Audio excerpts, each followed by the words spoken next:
Un 1er mai pas comme les autres. Traditionnellement le symbole de l'arrivée des beaux jours et des premières festivités, ce 1er mai confiné complique sérieusement le respect des traditions locales, à commencer par faire un tour de manège.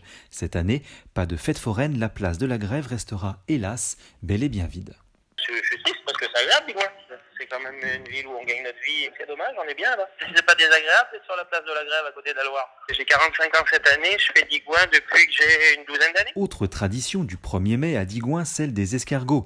Malgré la fermeture des restaurants, certains chefs et traiteurs de la ville, comme la Maison Dorée ou le Relais du Canalou, proposent de délicieuses douzaines à emporter. Tous les 1er mai depuis 16 ans, ouais. On fait des escargots, par tradition. Cette année, oui, ça met mieux l'esprit de dire tiens, on va proposer des escargots digoinais parce que je pense que ça pourrait leur faire plaisir. Et puis effectivement, oui, on a eu un beau petit succès. À défaut donc de s'envoyer en l'air, il sera toujours possible de tremper son pain dans le beurre persillé. Même une crise mondiale n'empêchera pas les Digoinais de déguster ces précieux gastéropodes.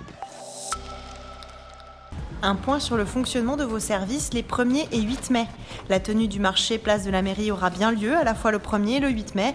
Attention toutefois à bien veiller à respecter les gestes barrières et les mesures de distanciation sociale. Pour ce qui est de la collecte des ordures ménagères et des emballages, elle n'aura pas lieu le 1er mai mais sera rattrapée le samedi 2 mai. Le 8 mai en revanche, les collectes seront maintenues.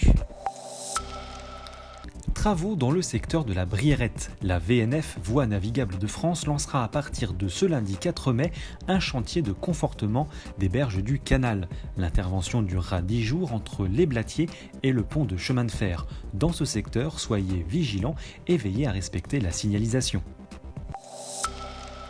Ce soir, Jules et Emma soutiennent nos soignants qui luttent contre le coronavirus à travers de beaux dessins.